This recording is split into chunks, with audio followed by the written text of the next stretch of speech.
Madame, monsieur, bonjour et ravi, véritablement ravi de vous retrouver en ce jour de rentrée, septembre 2020. Nous sommes le 1er septembre 2020 et je vais vous présenter la toute nouvelle version 8 de Solo. Il s'agira en fait de la version Infinity. Nous allons tourner le 8 dans l'autre sens parce que c'est la version totalement aboutie que vous allez pouvoir découvrir tout de suite.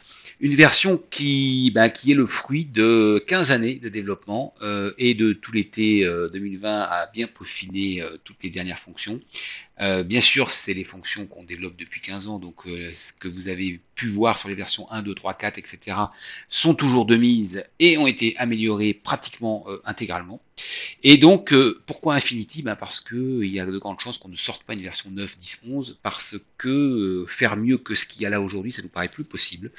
On a fait le tour de ce qu'on pouvait faire en termes de gestion standard d'entreprise à tous les niveaux. Et il ne s'agira plus maintenant, bien évidemment, que de faire du spécifique pour nos clients. On n'a toujours pas du tout la prétention de connaître mieux votre métier que vous. Et il faut que vous gardiez donc à l'esprit que, bien évidemment, Solo saura toujours s'adapter au plus près à vos attentes, à vos besoins, à votre façon de travailler et à la façon dont vous voyez votre business. On est donc là sur un logiciel de gestion d'entreprise au sens très large du terme, hein, à 360, avec un tableau de bord qui ressemble à ça aujourd'hui, la bannière qu'on a en haut, qui nous a été proposée par Anne et qui peut évidemment être changée en fonction vous pouvez très bien mettre une bannière à vous avec votre logo, vos images, etc., qui permet un petit peu de personnaliser votre solo. Et puis là, on est sur le tableau de bord général de solo, hein, l'accueil, l'onglet accueil. On va tout de suite découper rapidement les 5 axes qui sont les 5 vertèbres de toute gestion d'entreprise, les 5 vertèbres de Solo. Et ici, l'accès aux modules standards que sont les tâches à faire, avec donc l'ouverture de toutes les tâches qu'on peut partager, qu'on peut répartir par dossier, qu'on peut partager avec les collaborateurs. Le module planning, alors celui-là, il n'a pas beaucoup évolué depuis la version 1, puisque aujourd'hui on utilise plutôt des solutions de planning comme Google Agenda ou Outlook Agenda. La grosse différence ici, c'est qu'on va avoir quelque chose de mutualisé à plusieurs utilisateurs. Donc, comme je le dis toujours, dans des Google Agenda ou des Outlook, on va plutôt saisir les choses qui sont à faire, les choses futures, et dans le planning de Solo, on va plutôt se saisir beaucoup plus en détail ce qui a été fait réellement. Mais on se sert du planning, on verra quelques cas d'école spécifiques dans d'autres vidéos. On peut se servir du planning pour beaucoup de fonctions spécifiques. Donc par exemple des réservations de salles, des réservations d'emplacement, on verra ça dans d'autres vidéos. Un petit module de gestion de frais qui finalement est peu utilisé mais qu'on a laissé sur le standard. La prospection, c'est les devis en cours, donc le pipe tout simplement, avec la possibilité de voir où on en est dans notre activité commerciale d'envoi de devis, de relance de devis. La production, ce sont les commandes en cours. Le facturier, c'est toutes les factures clients, fournisseurs qui sont payés, qui ne sont pas payés, qui permet aussi d'être relancé, etc. Un module d'import Excel. Alors je passe pour les modules standards d'abord. On a un module statistique, donc pour des statistiques clients, des statistiques produits entre deux dates, etc. Un module de gestion des stocks et de consultation des stocks. Un module de gestion de votre compte en banque avec la remontée donc de vos écritures qui arrivent sur votre compte en banque et éventuellement l'affectation comptable de toutes ces écritures en un clic bien sûr, après quelques petits paramétrages. Il y a aussi d'ailleurs à cet endroit-là la trésorerie avec la possibilité, si vous avez 10 000 euros sur votre compte, d'aller calculer un solde glissant ici sur le côté vert qui vous donne là a posteriori, c'est-à-dire à compter d'aujourd'hui sur l'année qui vient, sur les 12 mois, si vous avez pris soin de saisir des OD ou des dates d'échéance, etc., de connaître votre trésorerie latente sur les 12 prochains mois. Et puis, un module d'import-export où on va avoir des interfaces avec d'autres produits, on va avoir, on va avoir des importations pour importer évidemment des données que vous avez dans vos tableaux Excel. Euh, et on va pouvoir aussi exporter bien évidemment toutes les données de Solo. C'est déjà un gros avantage de Solo. On est en full Microsoft, full Access, et donc c'est presque un copier-coller vers Excel ou vers Word. Donc vos données sont totalement accessibles en 2 clics. Quelques petites notions de paramétrage ici, comme vous les connaissez peut-être, avec le nom de votre dossier, tous les utilisateurs avec leur code, leur mot de passe et leur messagerie avec leur mot de passe de messagerie pour pouvoir accéder, envoyer les documents à partir de Solo, comme les devis, les factures, etc. Et puis on va avoir évidemment l'information relative à la société, le RIB, les sirettes, etc., les bas de page, pour mettre sur vos têtes de lettres. Et puis, cette notion-là, alors je ne vais pas rentrer dans le détail, c'est ce qui permet de générer le chiffre d'or qui est en haut et qui est l'objet d'une de mes vidéos, ce qui vous explique un petit peu quel chiffre vous pourriez avoir sous le nez, aussi gros que ça, toute la journée, qui serait votre phare, votre objectif, on va dire, et de savoir si vous êtes au-dessus, en dessous, et savoir si tout va bien pour votre entreprise. C'est le KPI, hein, l'indice clé de la gestion de votre entreprise. Ici au milieu, on a les quelques, enfin pas les quelques, toutes les interactions qu'on a fait dans la journée du 1er septembre. Donc ça va être des actions, ça va être une facture que vous avez fait à un client, ça va être un client que vous êtes allé voir, etc. Pourquoi? Ça permet de revenir dessus en un clic et non pas de rechercher. Pourquoi? Parce que dans une journée, bien souvent, on accède quand même à une dizaine de choses et on peut avoir à revenir dessus plutôt que de les chercher parmi mes bagatelles de combien j'ai 25 000 contacts ou près de combien j'ai de pièces, j'ai 3000 pièces, non c'est pas possible, un peu plus, j'ai 6400 pièces, et bien là d'un clic je retrouve la facture que j'ai fait aujourd'hui, le devis que j'ai fait aujourd'hui, le courrier que j'ai envoyé, etc. Ici toujours la possibilité de mettre des liens vers des documents ou vers des sites internet ou vers des fiches contacts, des fiches produits, des photos, des vidéos, enfin un petit peu tout ce qu'on veut. Ici, c'est les actions que j'ai menées aujourd'hui. Alors là, je parle uniquement d'actions, hein. Ici, j'avais aussi des clients, des fournisseurs, des pièces, des factures, des devis. Là, ce ne sont que les actions. Et d'ailleurs, ici, il y aura les actions que j'avais prévu de faire aujourd'hui, si je me sers du calendrier de Solo. Ça me permettra tout de suite à l'ouverture de Solo de savoir ce que j'ai à faire. Et puis là, nous avons les tâches à faire, mais uniquement celles qui sont urgentes. Alors, il y en a déjà suffisamment pour moi, mais il n'y a pas toutes les tâches, il n'y a que celles qui sont donc d'un niveau de priorité supérieur à 0.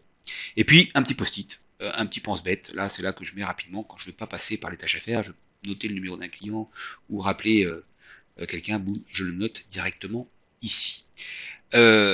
Voilà le tableau de bord de Solo. Il y a évidemment les onglets pour naviguer dans les 5 axes que sont les contacts. Donc tout ce qui est protagoniste, tous les personnes physiques, les personnes morales qui tournent autour de votre activité. On verra des vidéos spécifiques où vous pouvez créer vous-même vos propres types de contacts, carrément les paramétrer à la volée. On a toujours une quarantaine de champs libres pour paramétrer un contact. Donc vous voyez, vous tombez sur la première page d'un client. Alors ce client, c'est un client VIP. J'ai plusieurs types de clients. Vous pouvez avoir plusieurs types de clients, plusieurs types de prospects. Mais encore une fois, en fonction de votre activité, de vos attentes, de vos besoins, de vos envies, vous pouvez créer de nouveaux types. Donc avec toutes les coordonnées, puis un petit post-it ici et les réseaux sociaux, si vous voulez renseigner toutes les fiches des réseaux sociaux de vos prospects, de vos contacts. Un onglet information sur lequel là vous paramétrez vous-même si vous voulez. Il y a déjà pas mal de paramétrages qui sont faits quand on vous livre Solo, mais vous pouvez rajouter des données de type texte avec des listes déroulantes éventuellement, des données numériques, des dates, des cases à cocher, 3 commentaires toujours avec la question ici et la réponse ici. Ici, on a tous les contacts qui peuvent être liés à ce contact-là. Alors, autant des contacts internes que des contacts externes. Hein. Une notion de contact unique, c'est important dans Solo aussi. Les actions qui ont été menées. Bon, là, c'est un client fidèle depuis des années. Donc, si je remonte, voilà, on est en 2005 quand j'ai commencé à travailler avec Loïc Castellarno, qui est transporteur en région parisienne. Et donc, on a fait la bagatelle on a travaillé 538 heures ensemble, voilà. Donc là, c'est tout ce qui est intervention, mémo, courrier, échange, réunion, rendez-vous, etc. Ce sont les actions. Et puis, on a tout ce qui est pièces commerciales ici. Donc, toutes les factures, les devis qu'on a pu échanger ensemble. Sa comptabilité. Sur chacun des contacts, vous pouvez greffer de la comptabilité. D'accord. Puis là, une notion de filtre qui vous permet d'enregistrer des filtres de contact quand vous avez des filtres à faire régulièrement, on va dire. Par exemple, que les clients ou que les clients de l'année ou je ne sais quoi d'autre. Voilà, donc ça c'est... alors recherche full texte maintenant, hein, vous n'avez peut-être pas l'habitude si vous avez déjà utilisé les anciennes versions. Je cherche Martin, je tape parti, j'ai 172 réponses et elles sont ici. Les premiers qui arrivent sont les contacts avec lesquels j'ai le plus travaillé, qui contiennent Marty dans l'adresse email, dans le nom de société, nom de famille ou adresse mail. Donc c'est très très facile aujourd'hui de retrouver un contact. On n'a plus besoin de se servir de la jumelle comme c'était le cas avant. Je tape une chaîne de caractères, je vais chercher mon expert comptable. Boum. Voilà, directement. Alors, la loi du genre, tant pis. En rose, ce sont les femmes. En bleu, ce sont les hommes. Et donc, j'ouvre sa fiche directement comme ça, comme on le fait d'habituellement sur Solo. Donc là, j'y retrouve toutes mes actions. Bon, ici, on s'en sert rarement, mais on les retrouve surtout dans chacun des contacts. Ici, on a nos articles. C'est vraiment le centre où je vais avoir tous les services, les produits que je commercialise. Alors, vous voyez, toujours pareil, plusieurs types d'articles. Hein. Donc là, j'ai tous mes produits, évidemment. Moi, je vends peu de produits, hein, je vends de la prestation de service. Si vous avez un catalogue complet, c'est là que vous allez avoir tous les produits avec leur prix d'achat, leur prix de vente, etc.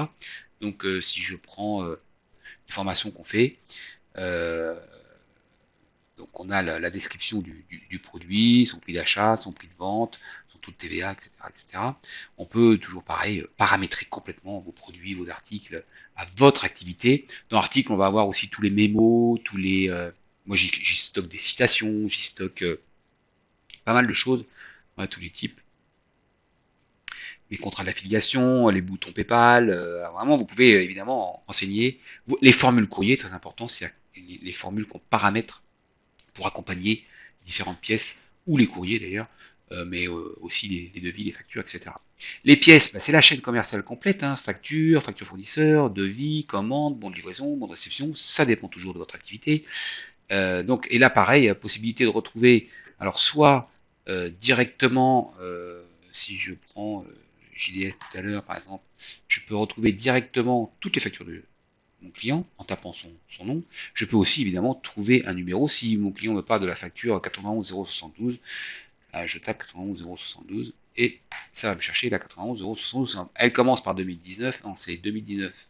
Il a cherché le chiffre en fait. Et donc après j'ai plus qu'à l'ouvrir. Voilà. J'ai plus qu'à l'ouvrir pour la rééditer, la vérifier, etc. D'accord. Dossier, c'est cette notion un petit peu particulière hein, dans Solo qui permet de regrouper les actions, les pièces, les articles, pourquoi pas, au sein d'une même affaire, d'un même chantier, d'un même dossier. Évidemment, ce sont beaucoup les prestataires de services, architectes, avocats, experts comptables, prestataires de services informatiques qui vont utiliser, gestion du bâtiment beaucoup, qui vont utiliser cette notion de dossier et qui permet donc de centraliser hein, au sein d'une même affaire euh, les différentes actions. Et dedans, effectivement, je vais retrouver les pièces, voilà, et je vais retrouver pourquoi pas des actions aussi, voilà, des actions à facturer. Moi, je m'en sers peu parce que je facture autrement, mais sachez que voilà, c'est un peu l'idée. J'en parle rapidement parce que c'est très important, parce que c'est une notion qui existe vraiment trop rarement dans les logiciels de gestion, qu'est la gestion d'affaires, la gestion de dossier. Moi, je m'en sers énormément pour les tâches à faire, c'est-à-dire que je crée des dossiers différents à faire, ce qui me permet, quand je suis dans mes tâches à faire, d'avoir à gauche des dossiers. C'est pas des dossiers clients, vous voyez, c'est des dossiers, voilà, où j'en suis dans ma prospection, qui est-ce qu'il faut que je lance, où j'en suis dans l'idée de scaler mon activité de solo, où j'en suis dans ma production, c'est souvent d'ailleurs ce qui sort en premier. Voilà, toutes les choses qu'il faut que je fasse. Je peux aller voir ce qu'ont les autres à faire aussi, évidemment. D'accord. Je peux affecter des tâches à plusieurs personnes, etc. Et donc ça, ce sont des dossiers ici sur le côté gauche, euh, et qui me permettent donc de centraliser des tâches à faire au sein d'une même affaire, du même dossier, du même chantier, d'une même activité à la limite. Hein. Donc voilà, j'ai fait moins de 15 minutes pour faire un petit tour à 360 de solo.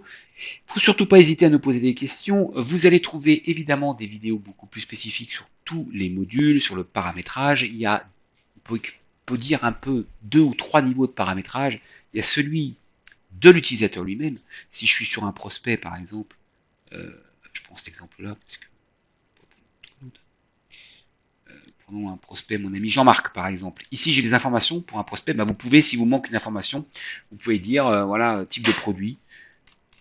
Et donc vous allez pouvoir rajouter une nouvelle information, d'accord, qui va concerner tous les prospects. Bon là il y a déjà beaucoup de choses, donc c'est peut-être pas super parlant ce que je dis. On peut aussi en un clic rajouter une liste déroulante. Vous voulez une démo? Double clic, imaginons type de produit, il veut quoi? Du logiciel, point virgule, du matériel, point virgule, du marketing, parce qu'on fait pas mal d'accompagnement marketing aussi. Je referme. Eh bien, alors je suis obligé de quand même fermer et rouvrir. La prochaine fois que je viens sur un prospect, ce que je viens de faire, c'est valable pour tous les prospects, eh bien, j'ai ma petite liste déroulante qui arrive tout de suite. Voilà, sans aucune compétence informatique, ça se fait très très rapidement. Je peux rajouter une nouvelle occurrence en 2 clics. C'est voilà, ça c'est le premier niveau de paramétrage, donc là qui est complètement accessible, je dirais, par l'utilisateur, donc par vous-même. Il y a un deuxième niveau de paramétrage qui est celui qui est le bien fondé aussi de l'open source qu'on a. Alors l'open source, c'est-à-dire que le code est ouvert, on n'est pas dans le logiciel libre sur Solo, mais on a un code ouvert. C'est-à-dire qu'on peut déjà passer en mode création immédiatement et modifier tous nos formulaires. Alors évidemment, vous pouvez faire accompagner, c'est ce que je vous invite à faire, hein, par votre consultant Solo. Mais on peut aussi évidemment accéder à toute la partie immergée de l'iceberg Solo et faire du développement spécifique, très spécifique, en greffant de nouveaux formulaires, de nouveaux états, bien sûr. C'est bien souvent ce qu'on commence à faire d'ailleurs. C'est des états de reporting ou des états de, par exemple, la facture. Vous n'allez pas trouver 20 modèles de facture dans Solo, vous allez en trouver une, et puis on va partir de celle-là et la secouer pour qu'elle soit exactement comme vous la voulez. Parce que si je vous livre 20 modèles de facture et que vous voulez encore faire une modif sur c'est la 21e qui va vous intéresser finalement. Donc voilà pourquoi nous on fait du développement spécifique, ça se fait très très rapidement avec le générateur d'état d'access, et donc de Solo. On va pouvoir rajouter des requêtes d'interrogation de vos bases de données, on va pouvoir rajouter du reporting dans tous les sens, et puis on va pouvoir évidemment plonger dans le code pour faire des choses beaucoup plus compliquées. J'ai des vidéos bien sûr qui vont vous illustrer ça de façon concrète chez des cas concrets de clients pour voir jusqu'où on peut aller. J'espère que voilà, vous avoir fait rapidement découvrir un petit peu cette toute dernière version. Je vous remercie évidemment de votre attention. J'attends vos questions. N'hésitez surtout pas. Et puis, on reste en contact et on se dit à très très vite. Merci. À très bientôt. Au revoir.